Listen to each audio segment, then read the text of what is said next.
শাস্ত্ৰয়ুত্তম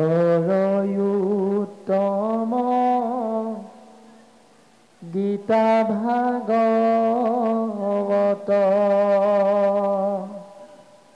ধৰ্মৰয়ুত্তম নাম দেৱৰোত্তম দৈৱকী নন্দন চৰণে কৰো প্ৰণাম ৰাম চৰণে কৰো প্ৰণাম।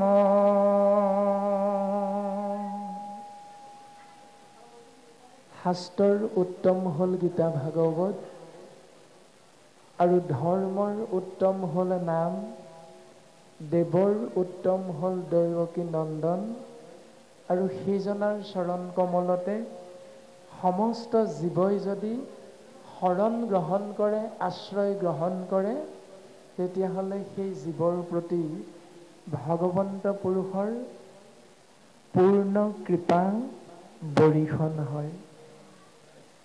এতিয়া শাস্ত্ৰ মানে কি আমি যদি চিন্তা কৰোঁ তেতিয়াহ'লে উত্তৰ পাম যে শাস ধাতু যোগ ক্ৰম প্ৰত্যয় সমান শাস্ত্ৰ,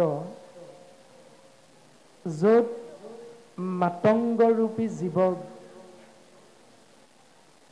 নিজৰ কুৰ্চুত কপট মদ মাচৰ্য দম্ভ দৈশ্য অহংকাৰ আদি আদি গুণবিলাকৰ পৰা আঁতৰি আহি জীৱই অমৃতময় কৃষ্ণ নাম বস্তুত হৰণ গ্ৰহণ কৰি এটি সুন্দৰ জীৱন যাপন কৰি প্ৰভু ভগৱন্ত ঈশ্বৰ কৃষ্ণদেৱৰ কৃপাৰ বশত অধোগতিৰ বিপৰীতে পৰম গতি লাভ কৰিব পৰা ব্যৱস্থা য'ত নিহিত হৈ আছে, সেয়াই হ'ল শাস্ত্ৰ। আৰু এই উত্তম শাস্ত্ৰ হ'ল শ্ৰীমদ ভাগৱত গীতা। শ্ৰীমদ ভাগৱত মানে হ'ল স্বয়ং সৰ্বশক্তিমান পৰম পুৰুষ পৰম ব্ৰহ্ম ঈশ্বৰ কৃষ্ণ নিজে। আৰু গীতা শব্দৰ অৰ্থ হ'ল সেইজন ভগৱন্ত পুৰুষৰ শ্ৰীমুখৰ দ্বাৰা নিগৰিত হোৱা শব্দ ব্ৰহ্মৰূপ বাণী। আৰু মাধৱ গুৰুজনাই আমাক দৰ্শন দিলে সুন্দৰভাৱে। ও ভাৰত পুৰাণ আদি যত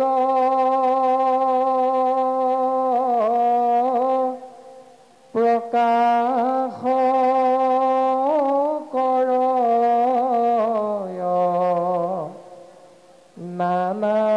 নানামত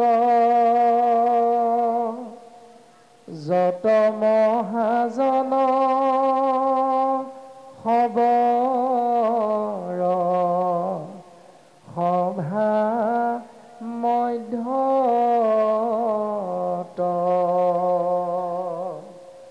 পৰম আনন্দ ৰসময় কোটি সূৰ্য সম প্ৰকাশয়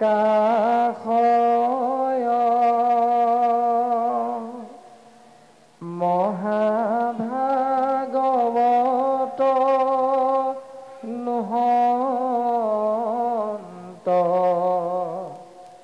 যাৱে বেকত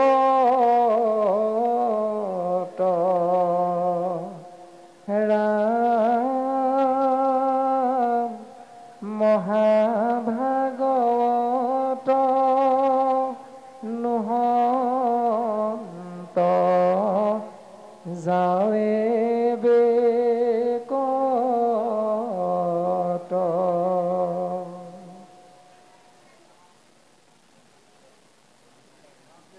মহাভাৰত, ৰামায়ণ দুভাগী মহাকাব্য, চাৰিভাগী বেদ, 14 ভাগী শাস্ত্ৰ, 18 ভাগী পুৰাণ। এই 18 নম্বৰ পুৰাণ মহাভাগৱতক বাদ দি 17 নম্বৰ ভাগী পুৰাণলৈকে জীৱৰ কল্যাণৰ অৰ্থে যিবিলাক মত প্ৰকাশ কৰি দিয়া আছে, এই সকলোবিলাক মত প্ৰকৃতাৰ্থত জীৱই আশ্ৰয় কৰিলে ঈশ্বৰ পুৰুষৰ কৃপা লাভ কৰিব পাৰিব নে নোৱাৰে? ইয়াৰ শুদ্ধতা, সত্যতা তেতিয়াহে আপুনি আমি শ্ৰেষ্ঠতম জীৱ মনুষ্যই হৃদয়ংগম কৰিব পাৰিম, উপলব্ধি কৰিব পাৰিম। এটি উদাহৰণ দিলে গুৰুজনাই, যত মহাজন সবৰ সভা মধ্যত, এখনি সভাত মন্ত্ৰী, সেনাপতি আদিকে ধৰি কুলগুৰু আৰু এনেধৰণৰ বিভিন্ন ডাঙৰ ডাঙৰ বিষয় বা আশ্ৰয় কৰি আসনত অলংকৃত হৈ থাকিলেও স্বয়ং মহাৰাজৰ আসন ভাগি যদি শূন্য হৈ থাকে, তেতিয়া আমি কোনো মনুষ্যই কেতিয়াও সেই সভাভাগিক ৰাজসভা বুলি নকওঁ, কাৰণ তাত ৰজা উপস্থিত নাই।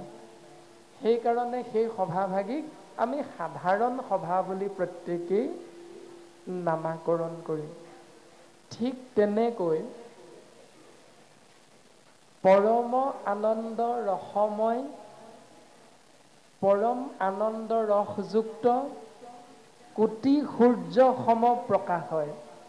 এটা দুটা সূৰ্যৰ পোহৰ নহয়, কোটি কোটি সূৰ্যৰ পোহৰ লগালেও ভাগৱতৰ পোহৰত ঢুকি পোৱা নাযায়। এনেহেন পৰম আনন্দ ৰসযুক্ত মহাভাগৱত শাস্ত্ৰ যেতিয়ালৈকে আমি শ্ৰেষ্ঠতম মনুষ্য নামৰ জীৱই আশ্ৰয় নকৰিম, তেতিয়ালৈকে বাকী সমস্তৰ মত শুদ্ধ নে অশুদ্ধ আমি কোনেও একে আষাৰে একমুখে কৈ দিব নোৱাৰিম। এয়াই হ'ল মহাভাগৱত, যে শাস্ত্ৰৰ উত্তম বুলি কোৱা হৈছে। দ্বিতীয়তে যদি আমি চিন্তা কৰোঁ, কৰ্ম ধৰ্ম, গীতা শাস্ত্ৰত অৰ্জুনৰ আগত ঈশ্বৰ কৃষ্ণদেৱে প্ৰকাশ কৰিছে সেই সখা পাৰ্থ, যে কৰ্মই হ'ল ধৰ্ম। আৰু আমিও সমস্ত জনাই তাকে আশ্ৰয় কৰি কৰ্ম কৰি প্ৰত্যেকে নিজৰ জীৱন অতিবাহিত কৰিছোঁ। কিবা এটা নহয় কিবা এটা কৰ্ম কৰি আমি প্ৰত্যেকে নিজৰ জীৱন এই মায়াময় সংসাৰত একো ভাগি সমাজৰ মাজত সোমাই থাকি, নিহিত হৈ থাকি আমি প্ৰত্যেকেই আমাৰ জীৱনবিলাক আগবঢ়াই নি আছোঁ কৰ্ম কৰি। আৰু এজনে অন্যজনক সুধিলে আমি কওঁ, হেৰা কৰ্ম কৰি খাইছোঁ বুজিছা। আৰু শাস্ত্ৰয়ো যে কৈছে কৰ্মই ধৰ্ম, আমি অকণমানো ভুল নাই কৰা। আৰু এই বুলি চিন্তা কৰাৰ লগে লগে শাস্ত্ৰই আমাক সিদ্ধান্তটো দি দিলে যে কৰ্মই ধৰ্ম তেতিয়াই হৈ যাব, সেই ধৰ্ম উত্তম হ'ল নাম। ধৰ্মৰ উত্তম হ'ল নাম। কাৰ নাম? দেৱৰ উত্তম দৈৱকী নন্দন। 33 কোটি দেৱতা আছে। এই 33 কোটি দেৱতাৰ ভিতৰত সৰ্বশক্তিমান ঈশ্বৰ পুৰুষজনাৰ নাম হ'ল কৃষ্ণ তত্ত্ব।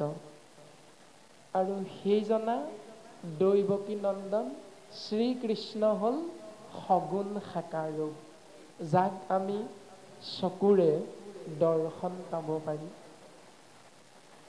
যাক আমি হৃদয়েৰে অনুভৱ কৰি চকু মুদি দিলেও নাম মুখেৰে আশ্ৰয় কৰাৰ লগে লগে যাৰ ৰূপটো আমি হৃদয়ত দৰ্শন পাই যাব পাৰোঁ।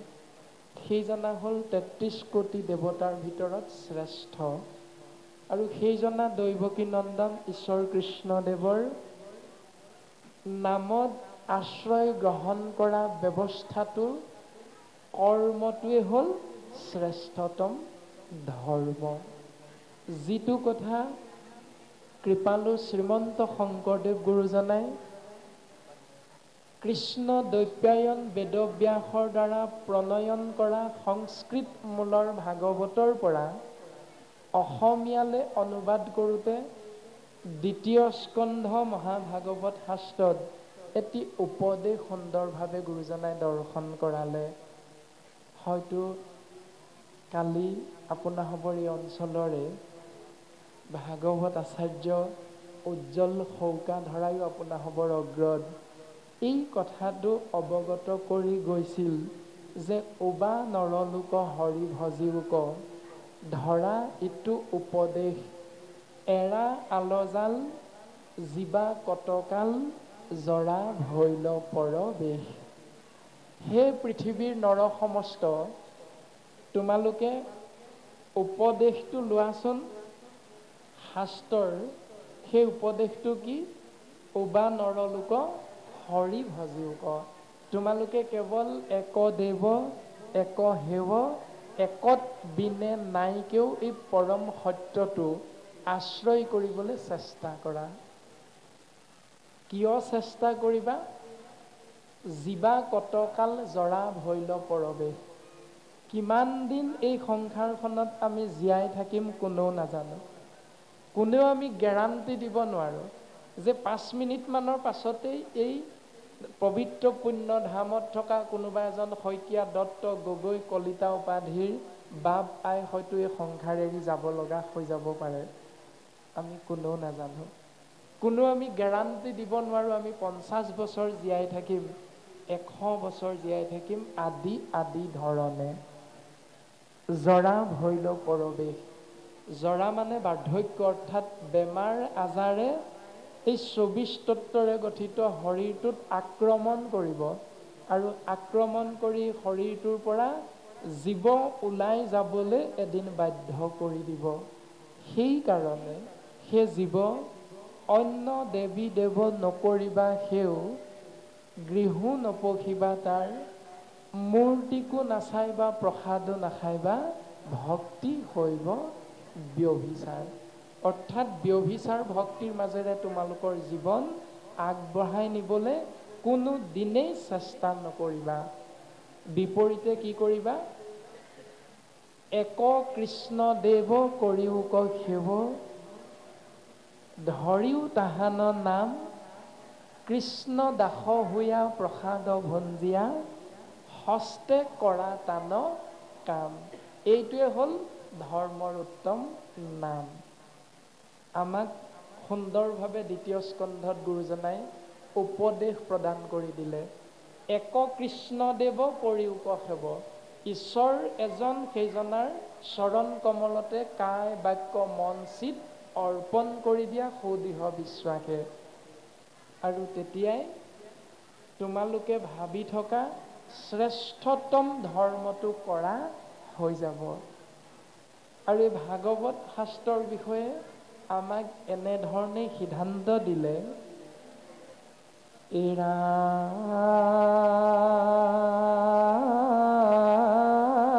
ৰাম তপ জপ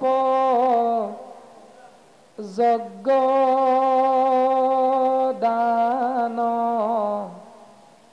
ব্ৰত সদাচাৰ, ধন জন গৃহ পুত্ৰ, ভাৰ্যা আপোনাৰ।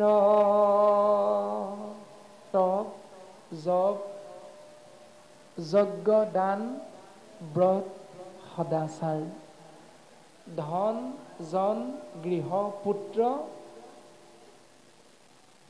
ভাৰ্যা আপোনাৰ। এই সমস্তখিনি আপুনি আমি কি বুলি কওঁ?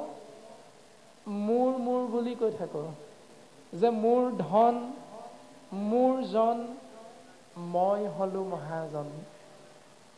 মোৰ আছে ঐশ্বৰ্য বিভূতি, 5 তলা বিল্ডিঙৰ মালিক, 5খন গাড়ী আছে মোৰ, 100 বিঘামান মাটিৰ গৰাকী মই, আদি আদি ধৰণে সকলোবিলাক মোৰেই। ঐশ্বৰ্য বিভূতি হ'লে পৃথিৱীখনো কিনিব পাৰি, ধৰ্ম কৰ্ম কেলৈনো লাগিছে। এইটো আপোনাৰ মোৰ স্বাভাৱিক চিন্তা। কিন্তু গুৰুজন বস্তুৱে সুন্দৰভাৱে সিদ্ধান্ত দিলে যে এই সকলোবিলাক যদি আমি সমস্ত জনা শ্ৰেষ্ঠতম জীৱ মনুষ্যই সমস্তকে শুদ্ধভাৱে অৰ্পিব কৃষ্ণত, তাকে সেবুলয় শাস্ত্ৰ মহাভাগৱত।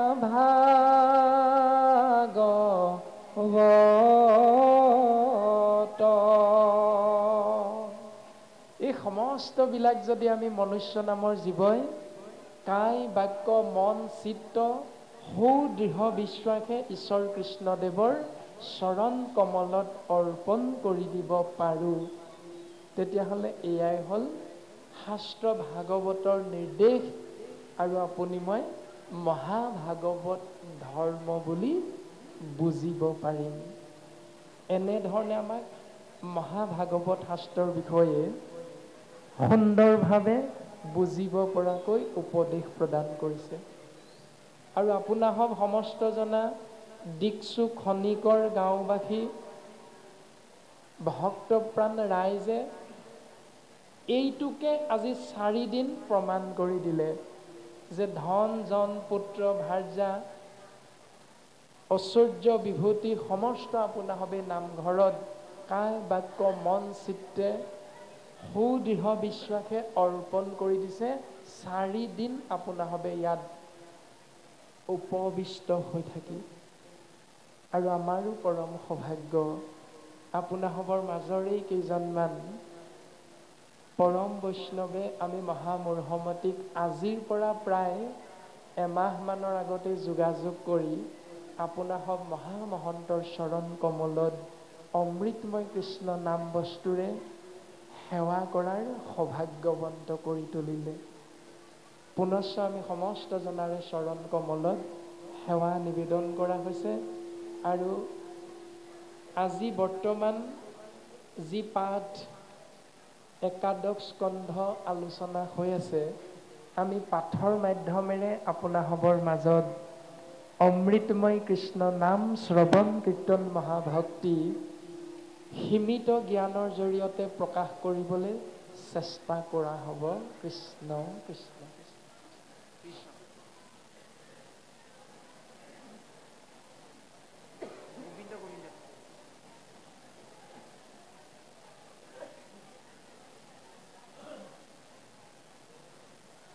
কৃষ্ণ।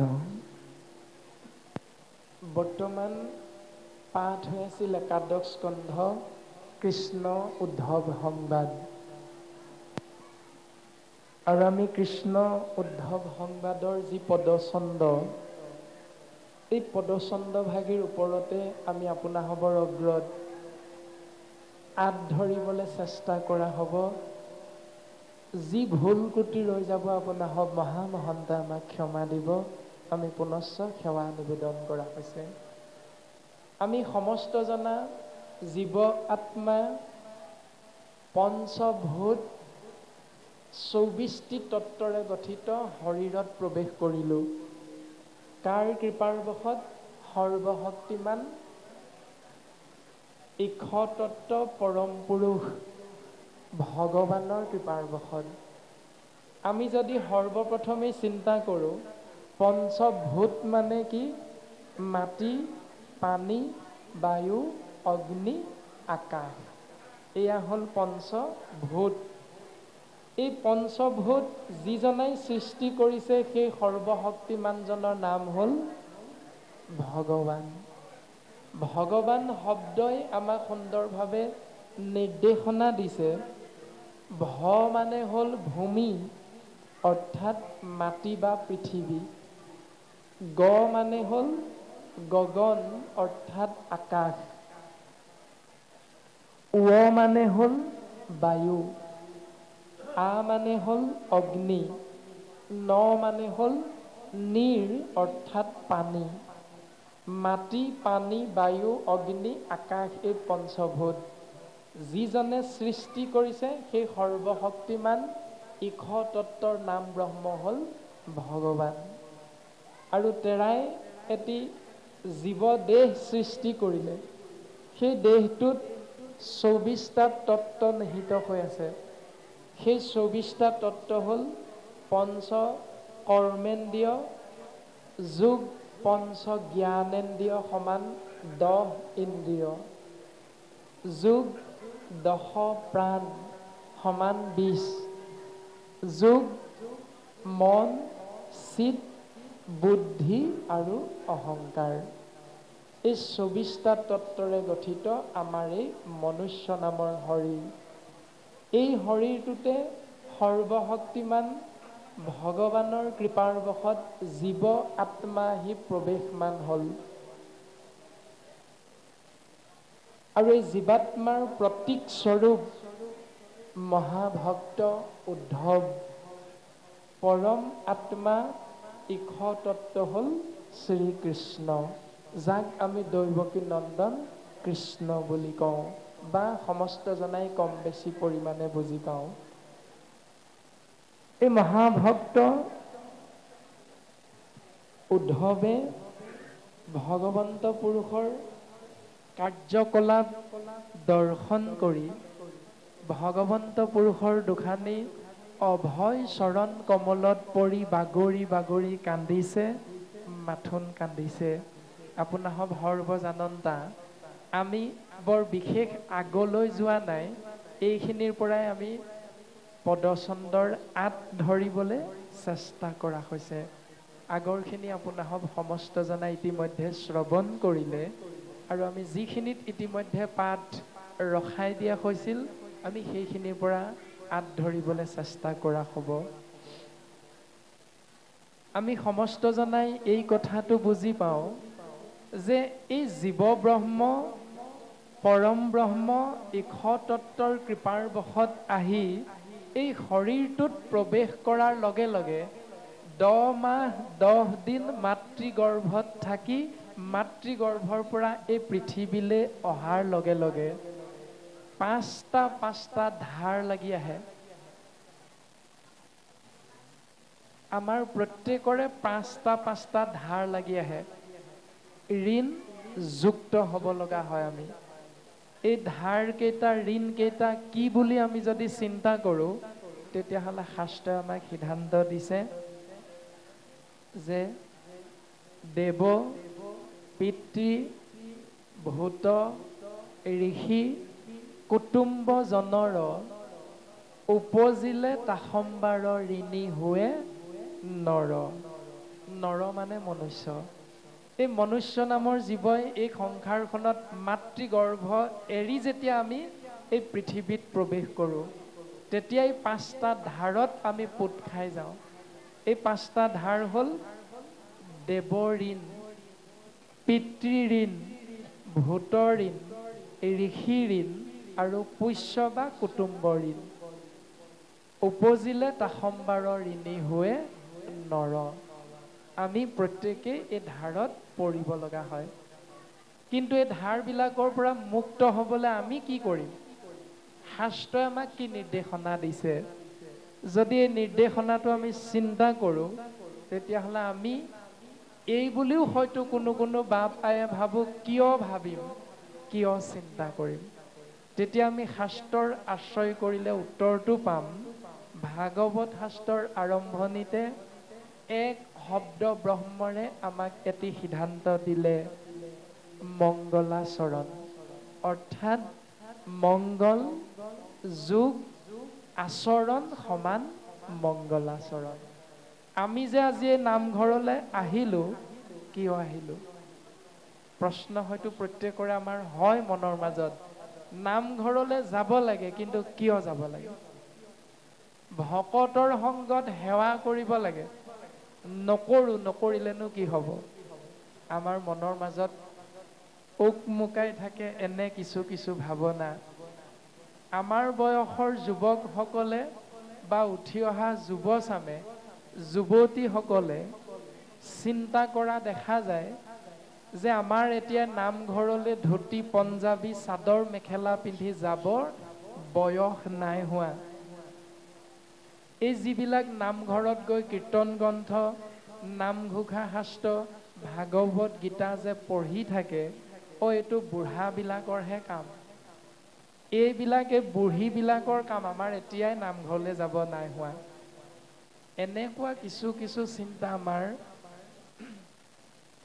সমাজ ব্যৱস্থাত উঠি অহা যুৱচামৰ মাজত কিন্তু দেখিবলৈ পোৱা যায়। এনেধৰণৰ চিন্তা বয়োজ্যেষ্ঠসকলৰ মনৰ মাজতো নথকা নহয়। বৰ্তমান মই চাকৰি কৰি আছোঁ 2024 চন, 2026 চনত মই অৱসৰ ল'ম, ফেব্ৰুৱাৰী মাহৰ 3 তাৰিখত। তাৰ পাছত মই চিন্তা কৰি চাম যে কোন সত্ৰত, কোন সমাজত, কাৰ ওচৰত গৈ মই শৰণ ল'লে ভাল হ'ব। এতিয়াই তোমালোকে মোক শৰণ লোৱা কথা নকবা। আদি চিন্তাবিলাক আমি প্ৰত্যেকেই হয়তো কম বেছি পৰিমাণে নকৰা নহয়, আমাৰ মনৰ মাজলৈ আহে। কিন্তু ভাগৱতে ক'লে, হে জীৱ, মংগল তোমালোকৰ তেতিয়াই হ'ব যেতিয়া তোমালোকৰ শৰীৰটোত শাস্ত্ৰই কোৱা নীতি নিয়মবিলাক আচৰণ ৰূপে তোমালোকে আশ্ৰয় কৰি ল'বা, তেতিয়াহে তোমালোকৰ মংগল হ'ব। অৰ্থাৎ একে আষাৰে যদি চিন্তা কৰোঁ, আমাৰ সমাজত অতীজৰ পৰা চলি অহা এটি ভাৱনা যে মুখতে বঁটা পায়, মুখতে গতা পায়। যদি আপুনি মই আনৰ পৰা মৰম বিচাৰোঁ, শ্ৰদ্ধা বিচাৰোঁ, তেতিয়াহ'লে আপুনি আমিও সেইজনৰ প্ৰতি মৰম আৰু স্নেহ শ্ৰদ্ধা কৰিব লাগিবই। তেতিয়াহে আপোনাক মোক সেইজনাই মৰম দিব, শ্ৰদ্ধা কৰিব। আদি ধৰণে আমি সমস্তজনাই কম বেছি পৰিমাণে বুজি পাম। আৰু আজি যে আমি নামঘৰলৈ আহিলোঁ, আমাৰ প্ৰত্যেকৰে লক্ষ্য আৰু উদ্দেশ্য এইকেইটাই, যে কোনোবা এগৰাকী যদি কন্যা আহিছোঁ, অলপ দিনৰ পাছতে মেট্ৰিক দিব তেওঁ, সেইকাৰণে নামঘৰত মিঠাতেল, শলিতা, চাকি, ধূপ ধূনা জ্বলাই, তামোল এটা, পাণ দুখিলা আগবঢ়াই, এজোকা ঘোষা বা এটি প্ৰাৰ্থনা জনাই নজনাই গাই থৈ সেৱা ভাগ কৰি লাহেকে চাহ অকণ খাই ঘৰলৈ গুচি গ'লোঁ। এনেকুৱা ভাৱনা যুৱক যুৱতীসকলে লৈ আহিছে। আৰু বয়োজ্যেষ্ঠ বাপ আইসকলেও তেনেধৰণে কিবা এটা ভাবিছে যে আমাৰ স্বামীজন বিচনাত পৰি আছে, সপ্তাহে সপ্তাহে ডাক্তৰ ঘৰলৈ নিয়ে থাকিব লাগে, বেজৰ ওচৰলৈ নিয়ে থাকিব লাগে। আদি চিন্তাবিলাকৰ পৰা মুক্ত হ'ব পাৰিম নেকি? ভাগৱত অনুষ্ঠান পাতিছে চাৰিং নামটি দিকচুক খনিকৰ গাঁৱৰ নামঘৰত, তাতেই গৈ সেৱা ভাগ কৰি থৈ আহোঁ, মোৰ বাপজনৰ স্বামীজনৰ কল্যাণ হওক, মংগল হওক। প্ৰত্যেকে এনে কিবা নহয় কিবা আমি ভাৱনা কিন্তু ৰাখিছোঁ মনৰ মাজত। কিন্তু ৰাখিলেই মংগল হ'ব বুলি কৈছে নেকি? কেতিয়াও নাই কোৱা। তাৰমানে আপোনাৰ মোৰ দোকান এখনৰ সন্মুখত ৰৈ থাকোঁতে যেতিয়া অতীব পচন্দৰ হ'ল ঠাণ্ডাকালি পিন্ধিবৰ বাবে এটা জেকেট বা কোট, সেই দামটো যেতিয়া আমি সুধিলোঁ, দোকানীজনে ক'লে 3000 টকা। আপুনি মই যদি সোধোঁ, মোৰ হাতত 500 টকা আছে, আপুনি জেকেটটো দিব নেকি? দোকানীজনে 3000 টকা জেকেটটো 500 টকাত দিবনে? কেতিয়াও নিদিয়ে। আমি সকলোৱে জানো 500 টকাৰ মূল্যৰ জেকেট এটা দি পঠাব, কিন্তু 3000 টকীয়া জেকেটটো কেতিয়াও নিদিয়ে। ঠিক তেনেকৈ আপুনি মই যিমানকণ সময় যাৰ কথা ভাবিম, সেইজনে সিমানকণ সময়ে আপোনাক মোক কৃপা কৰিব। এতিয়া শাস্ত্ৰই আমাক সেই মংগলৰ বিষয়ে সুন্দৰভাৱে সিদ্ধান্ত দিছে। সেই জীৱ যদি মংগল বিচাৰা তেতিয়াহ'লে আচৰণটো তেনেকুৱা হ'ব লাগিব। কাৰণ আমি প্ৰত্যেকেই জন্ম হওঁতে পাঁচটা ধাৰত পোত খাই আহিছোঁ। এই পাঁচটা ধাৰৰ পৰা মুক্ত হ'বৰ বাবে হোমে দেৱ ঋণ হোজে। হোম যজ্ঞৰ দ্বাৰা দেৱতাৰ ঋণ পৰিশোধ কৰিব পৰা যায়। তৰ্পণে ঋষিৰ, তৰ্পণ কৰি ঋষিৰ ঋণৰ পৰা এটি জীৱ মুক্ত হ'ব পাৰে। তাৰ পাছত বলিদানে ভূত শ্ৰাদ্ধ আদিয়ে পিতৃৰ। যদি বলিদান কৰা যায় তেতিয়া ভূতৰ ঋণৰ পৰা জীৱ মুক্ত হ'ব পাৰে। যদি পিতৃ পৰলোকগামী হ'ল তেতিয়া পিতৃৰ অৰ্থে বা জীয়াই থাকোঁতেই পিতৃদেৱো ভৱ মাতৃদেৱো ভৱ, এই দুইটি ব্যৱস্থা শাস্ত্ৰসন্মতে যদি আমি পুত্ৰ কন্যাত অৰ্থাৎ সন্তানে যদি আশ্ৰয় কৰোঁ তেতিয়াহ'লে শ্ৰাদ্ধ আদিয়ে পিতৃৰ ঋণৰ পৰা জীৱ মুক্ত হ'ব পাৰে। সমভাৱে সুহৃদজনৰ হোজে ঋণ। সমভাৱনাপন্ন চিন্তা যদি আমি হৃদয়ত ৰাখিব পাৰোঁ, ভাতৃত্ববোধ বন্ধুত্ব ভাৱাপন্ন যদি চিন্তা আমি হৃদয়ত অহৰহ ৰাখিব পাৰোঁ, মৰম স্নেহ শ্ৰদ্ধা ভক্তি আদি আদি, এই ব্যৱস্থাৰ মাধ্যমেৰে আমি সুহৃদসকলৰ ঋণৰ পৰা মুক্ত হ'ব পাৰোঁ। কিন্তু এহিভাৱে ঋণী সদা ভকতিবিহীন। সুন্দৰভাৱে এটি মংগল আচৰণৰ বিষয়ে আমাক জ্ঞান প্ৰদান কৰিলে, উপদেশ প্ৰদান কৰিলে। এনেধৰণে যিসকলে পাঁচটা ঋণৰ পৰা মুক্ত হ'ব বিচাৰে সেই জীৱ নিতৌ অৰ্থাৎ ২৪ ঘণ্টীয়া এটা দিনৰ ভিতৰত পাঁচটা এনেকুৱা যজ্ঞ কৰ্ম প্ৰত্যেক দিনাই কৰি থাকিব লাগিব। আপোনাৰ মোৰ শক্তি আছেনে? এই পাঁচটা যজ্ঞ প্ৰত্যেক দিনাই কৰিবলৈ আপোনাৰ মোৰ হাতত সময় আছেনে? চিন্তা আমি প্ৰত্যেকে নিজে নিজে কৰিব লাগিব। যদি নাই তেতিয়াহ'লে শাস্ত্ৰই আমাক সুন্দৰভাৱে উপদেশটো দি দিলে যে কায় বাক্য মন কৰি নিশ্চয়ে যিজন মুকুন্দৰ চৰণত পখিল শৰণ। যিজনে কায় বাক্য মন চিত্তেৰে সুদৃঢ় বিশ্বাসে এক কৃষ্ণদেৱৰ চৰণ কমলত নিজকে আশ্ৰয় কৰাই দিলে, নিজকে শৰণাপন্ন কৰাই দিলে, সেইজনাই তাৰ ঋণ হোজা সবে গৈল সমস্তৰে, সেইজনাৰ সমস্ত ঋণ মুক্ত হৈ যাব পাৰে বুলি কৈছে। তেওঁ সমস্ত ধাৰৰ পৰা অনায়াসে মুক্ত হৈ যাব পাৰে। এইটোৱে হ'ল গুৰুজনাৰ সুন্দৰ উপদেশ। শাস্ত্ৰসন্মতে আমি সমস্ত জনাৰ প্ৰতি কৃপা কৰি দিলে। এতিয়া আমি বছৰেকত নামঘৰলৈ এদিন বা দুদিনহে আহোঁ মংগল বিচাৰি, কিন্তু আমি যদি এই ব্যৱস্থাটো যে নামঘৰলৈ আহি আমি যিটো কৰ্ম কৰোঁ, ধূপ ধূনা বন্তি এজোকা ঘোষা বা প্ৰাৰ্থনাৰে আমি সেৱা নিবেদন কৰা, এক ঈশ্বৰৰ চৰণ কমলত, এই ব্যৱস্থাটো যদি আমি পুৱা গধূলি আমাৰ নিজৰ গৃহতে প্ৰত্যেকেই আশ্ৰয় কৰোঁ তেতিয়াহ'লে নকৰিও ঋণী। সেইজনে এই ওপৰত কৈ অহা পাঁচটা যজ্ঞ কৰ্ম নকৰাকৈও প্ৰত্যেক দিনাই ঋণৰ পৰা মুক্ত হৈ থাকিব পাৰে। সুন্দৰভাৱে মাধৱ পুৰুষজনাই সিদ্ধান্ত দিলে নামঘোষা শাস্ত্ৰত, এ ৰাম মাধৱে বুলন্ত মোক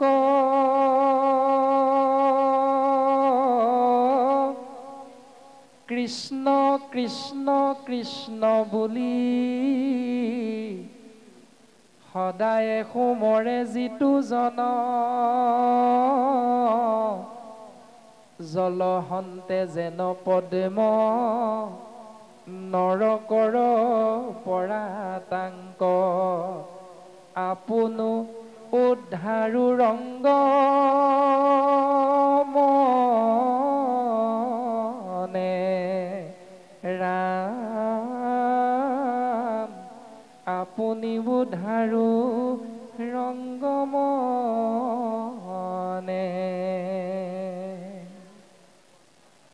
ঈশ্বৰ কৃষ্ণদেৱে কৈছে যে যি জীৱই মোৰ কৃষ্ণ কৃষ্ণ কৃষ্ণ নাম এদিন ক'ব এবাৰ ক'বই বুলি নাই কোৱা। সদায় সমৰে যিজনে সদায় আশ্ৰয় কৰি থাকে, যেনেকৈ বোকাত ফুলা পদুম ফুল পানীৰ ওপৰলৈ মই তুলি ধৰোঁ, ঠিক তেনেকৈ সেই জীৱ যদি কিবা কাৰণত নৰকগামী হ'ব লগা হয়ো, তেওঁক মই নিজে আনন্দ মনেৰে নৰকৰ পৰা উদ্ধাৰ কৰোঁ। কেৱল এক ঈশ্বৰ কৃষ্ণদেৱেহে সুন্দৰভাৱে আমাক এনেধৰণে সিদ্ধান্ত দিছে। আৰু সেই জনা পৰম পুৰুষ ঈশ্বৰ কৃষ্ণদেৱৰ দুখানি অভয় চৰণ কমলত তেৰাৰ একান্ত বান্ধৱ মহাভক্ত উদ্ধৱে বাগৰি বাগৰি পৰি কান্দিছে।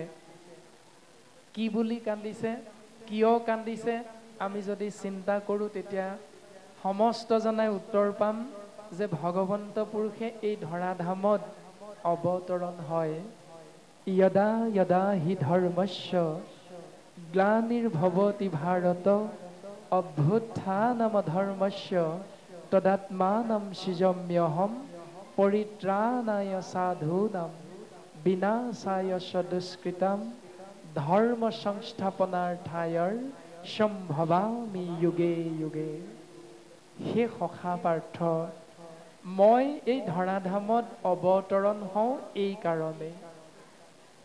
যুগে যুগে মানে সময়ে সময়ে দুষ্টক দমন সন্তক পালন, দুষ্কৃতি বিনাশ সংস্কৃতি ৰক্ষা, অধৰ্ম বিনাশ ধৰ্ম পুনৰ সংস্থাপনৰ অৰ্থে।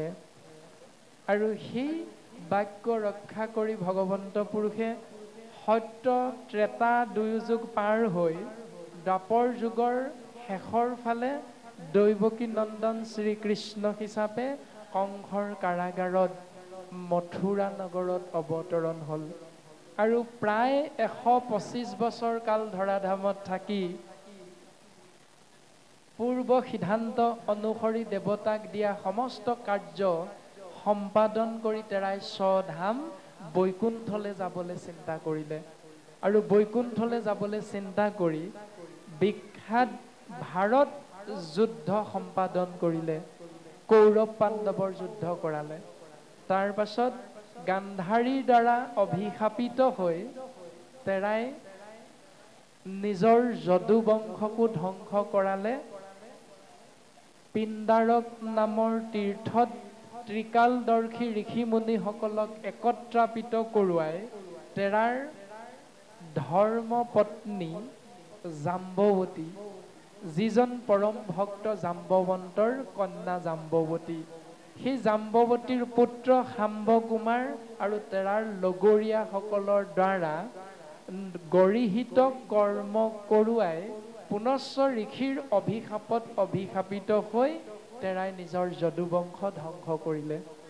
আৰু এই সমস্তখিনি কাৰ্য দৰ্শন পাই আছিল মহাভক্ত উদ্ধৱে। আৰু উদ্ধৱে এই কৰ্মৰাজি দেখি ভগৱন্তৰ চৰণ কমলত পৰি বাগৰি বাগৰি কান্দিছে। হে প্ৰভু, তুমি অশ্বত্থ বৃক্ষৰ তলত শয়ন কৰি আছা আৰু তুমি সৰবৃদ্ধ হৈ আছা, তোমাৰ চৰণত শৰ লাগি আছে। ভগৱন্ত পুৰুষে সিদ্ধান্ত দিছিল। ইয়াত এটি সুন্দৰ কাহিনী আছে যে ত্ৰেতা যুগত ভগৱন্ত পুৰুষে শ্ৰীৰামচন্দ্ৰ ৰূপে দশৰথী ৰাম ৰূপে অৱতৰণ হওঁতে তেৰাই নিজৰ ধৰ্মপত্নী সীতা মাতৃক ৰাৱণৰ হাতৰ পৰা উদ্ধাৰ কৰিবৰ বাবে আগবাঢ়ি যাওঁতে হনুমন্ত মহাভক্তৰ লগত মিত্ৰতা স্থাপন হ'ল। আৰু হনুমন্তৰ লগতে তেৰাৰ সুহৃদ সুগ্ৰীৱৰ লগত মিত্ৰতা স্থাপন হ'ল। আৰু সুগ্ৰীৱৰ লগত মিত্ৰতা স্থাপন কৰাৰ পাছত সুগ্ৰীৱৰ যি শত্ৰু, ভগৱন্তৰ ৰামচন্দ্ৰৰো শত্ৰু হৈ গ'ল। সুগ্ৰীৱৰ যিসকল বান্ধৱ, সেই সকলো শ্ৰীৰামচন্দ্ৰৰ বান্ধৱ হৈ গ'ল। সেই সূত্ৰে শ্ৰীৰামচন্দ্ৰই সুগ্ৰীৱৰ ভাতৃ বালিক লুকাই হৰ প্ৰহাৰ কৰি বধ কৰিছিল। আৰু তেতিয়া বালিৰ পুত্ৰ অংগদে পিতৃ সন্তাৰ প্ৰতিশোধ ল'ব বিচাৰিলে আৰু শ্ৰীৰামচন্দ্ৰই সিদ্ধান্ত দিলে যে সেই মোৰ পুত্ৰ সম অংগদ, তোমাৰ মনৰ কামনা এই জন্মত পূৰণ নহ'ব, তুমি দ্বিতীয় জন্ম ল'ব লাগিব। মই দাপৰ যুগত দৈৱকী নন্দন শ্ৰীকৃষ্ণ হিচাপে অৱতৰণ কৰিম আৰু তুমিও সেই যুগত ব্যাধ ৰূপে অৱতৰণ হ'বা, জন্ম গ্ৰহণ কৰিবা। আৰু সেই ব্যাধৰ হৰতেই ভগৱন্ত ঈশ্বৰ কৃষ্ণদেৱে বৈকুণ্ঠলৈ যাবলৈ হৰবৃদ্ধ হৈ অশ্বত্থ বৃক্ষৰ তলত শয়ন কৰি চিন্তা কৰি আছে। আৰু তেনেতে গৈ মহাভক্ত উদ্ধৱ ভগৱন্ত পুৰুষৰ ওচৰ পালে আৰু বাগৰি বাগৰি কান্দিছে, হে ৰাম,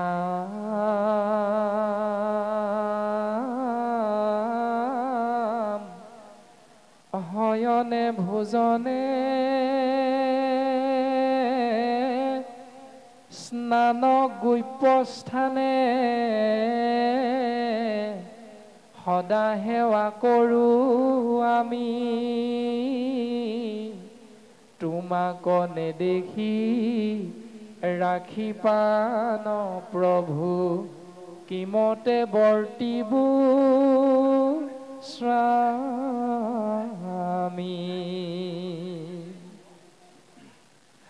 ৰাম হবে পৰিহৰি চৰণ দুতয়, ৰাম তোমাৰ কৰিলো হাৰ,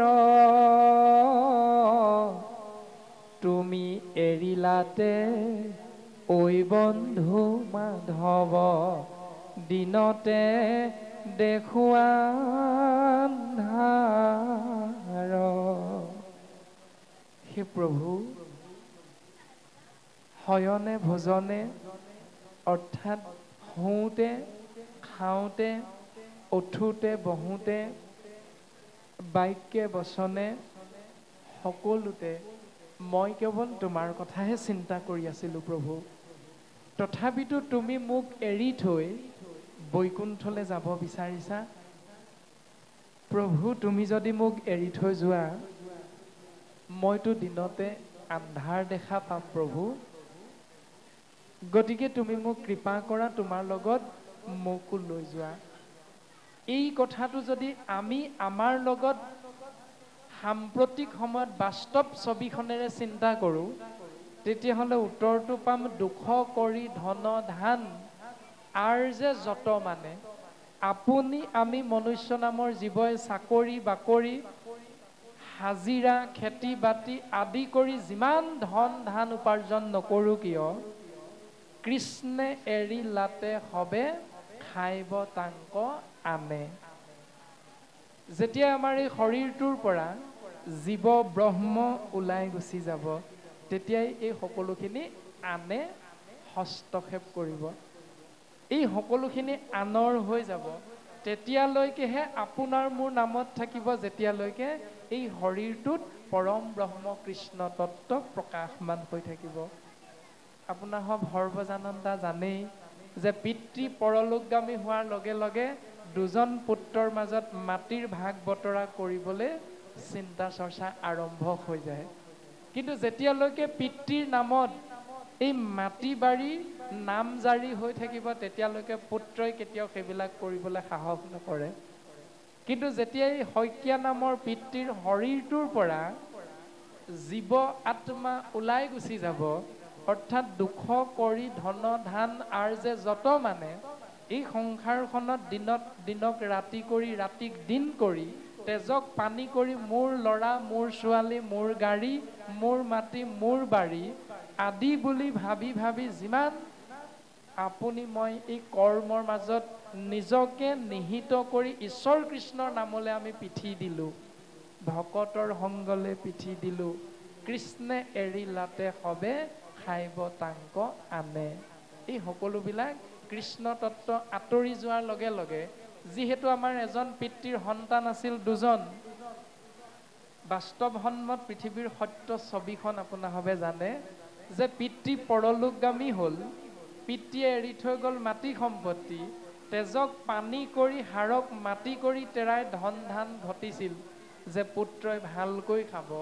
দুইজন পুত্ৰ, এজনে আনিলে ডিব্ৰুগড়ৰ পৰা এগৰাকী কন্যা বোৱাৰী, আৰু এজনে আনিলে নলবাৰীৰ ফালৰ পৰা এগৰাকী কন্যা।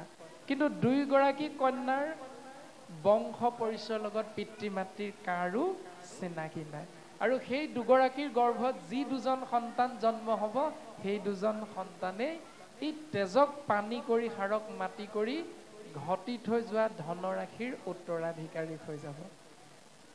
তেতিয়াহ'লে আপুনি মই কাৰ কাৰণেনো এইবিলাক অৰ্জন কৰিলোঁ, উপাৰ্জন কৰিলোঁ, কালে থৈ গ'লোঁ, নিজে দেখোন খাবলৈকে নাপালোঁ। গতিকে শাস্ত্ৰই এই কথাটোকে বৰ্তমান সুন্দৰভাৱে সিদ্ধান্ত দিছে উদ্ধৱ মহাভক্তৰ মুখেৰে যে প্ৰভু, তুমি যদি এৰি থৈ যোৱা, মই কিন্তু দিনতে আন্ধাৰ দেখিম। গতিকে তুমি যদি যাব বিচাৰিছা, মোকো লৈ যোৱা তোমাৰ লগত। এই বুলি মহাভক্ত উদ্ধৱে কান্দিছে, মাথোন কান্দিছে। আৰু গুৰুজন বস্তুৱে এটি উপদেশ দিছে, শুনা নৰলোক মহন্তৰ শোক, দেখা দুখকে নমত,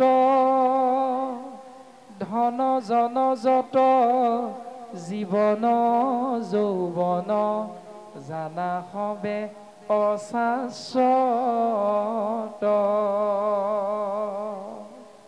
হেৰা মনুষ্য নামৰ জীৱ, এই তোমালোকে চোৱাচোন, শুনাচোন, উদ্ধৱ মহামহন্ত আছিল, কিন্তু তেওঁৰো দুখ হ'ল।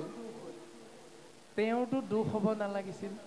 তাৰমানে আমাক এইটোকে সিদ্ধান্ত দিছে, ধন জন যত জীৱন যৌৱন জানা হবে অশাশ্বত।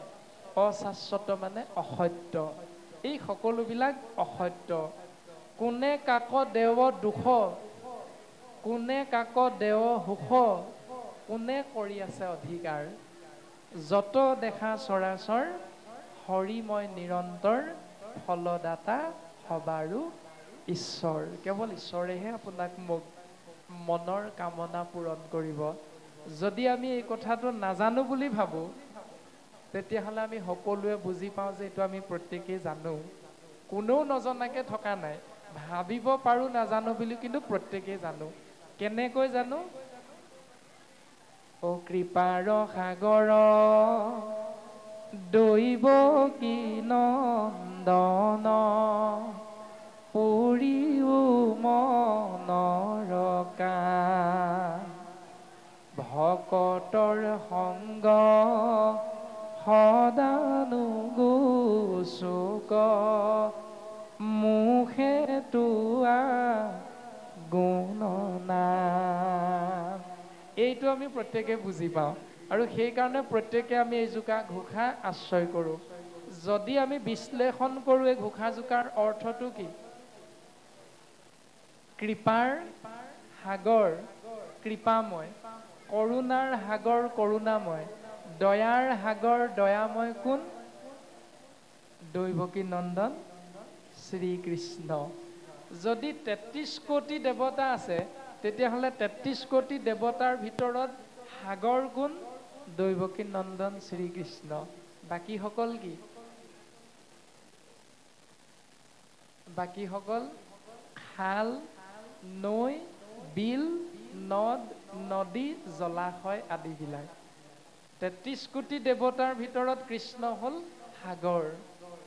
এতিয়া আপোনাৰ মোৰ আত্মবিশ্লেষণ হ'ব লাগিব যে আপুনি মই সাগৰৰ ওচৰলৈ যাম নে খালটোৰ পানীটোপা পালে আপোনাৰ মোৰ সন্তুষ্ট। চিন্তা আপোনাৰ মোৰ নিজৰ নিজৰ। কাৰণ ভাগৱত দৰ্শন সমাজকেন্দ্ৰিক নহয়, ভাগৱত দৰ্শন উপাধি ব্যক্তিকেন্দ্ৰিক নহয়, ভাগৱত দৰ্শন হ'ল জীৱ আত্মাক পৰম আত্মাৰ লগত সংযোগ স্থাপন কৰি দিয়া। সেইকাৰণে আমি প্ৰত্যেকে বুজি পালোঁ যে কৃপাৰ সাগৰখন হ'ল কেৱল দৈৱকী নন্দন শ্ৰীকৃষ্ণ। পুৰিও মনৰ কাম, আপোনাৰ মোৰ মনৰ কামনা পূৰণ কৰিব পাৰিব কেৱল সেইজন সাগৰ সদৃশ ঈশ্বৰ কৃষ্ণদেৱে। এতিয়া মনৰ কামনাটো কি? মনৰ কামনাটো আমি কৈ দিলোঁ, পুৰিও মনৰ কাম, মনৰ কামনাটো প্ৰকাশ কৰি দিলোঁ ধূপডাল জ্বলাই। মনৰ কামনাটো প্ৰকাশ কৰি দিলোঁ, বন্তি গছিত তেল অকণ ঢালি। মনৰ কামনাটো প্ৰকাশ কৰি দিলোঁ, এটা তামোল, দুখন পাণ, আপুনি মই আগলি কলপাতত আগ কৰি। মনৰ কামনাটো কি? মেট্ৰিকটো পাছ কৰাই দিয়া এইটো নেকি? মনৰ কামনাটো গাড়ী দুখন দিয়া এইটো নেকি? প্ৰভু চাকৰি এটা দিয়া এইটো নেকি? প্ৰভু 3 মহলমান ঘৰ এটা মোক দিয়া এইটো নেকি? নহয়। মনৰ কামনাটো হ'ল ভকতৰ সংগ সদা নুগুচুক, মুখে তোৱা গুণ নাম। হে প্ৰভু, তোমাৰ ভকতৰ সংগৰ পৰা মই যেন কোনো দিন আঁতৰি থাকিব লগা নহয়।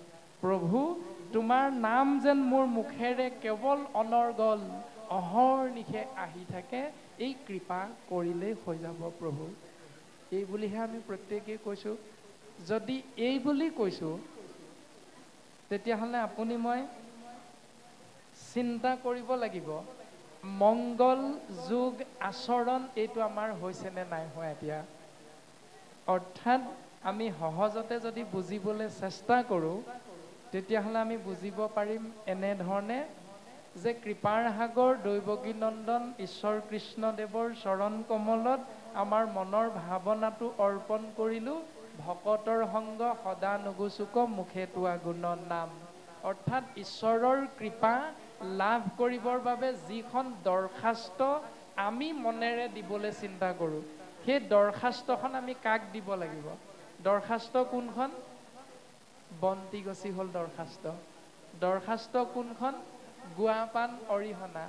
দৰখাস্ত কোনখন? মাহ প্ৰসাদেৰে সজোৱা শৰাইখন। দৰখাস্ত কোনখন?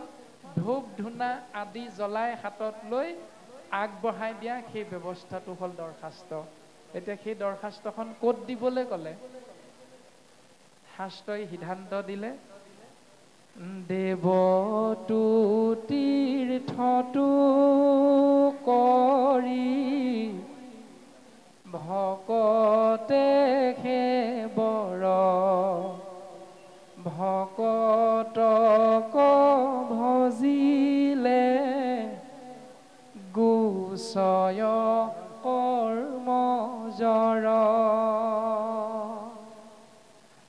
দেৱতাক চিন্তা কৰাতকৈও, তীৰ্থ ভ্ৰমণ কৰাতকৈও ভকতজনৰ সেৱাটোত শ্ৰেষ্ঠতম সেৱা পুণ্য জমা হয়, অৰ্জন হয় এটি জীৱৰ। সেইকাৰণে এই দৰখাস্তখন দিবলৈ তীৰ্থক্ষেত্ৰলৈ যাবলৈ নাই কোৱা। সেই দৰখাস্তখন দিবৰ বাবে দেৱতাৰ চৰণলৈ যাবলৈ নাই কোৱা। সেই দৰখাস্তখন দিবলৈ গছৰ তললৈ যাবলৈ নাই কোৱা।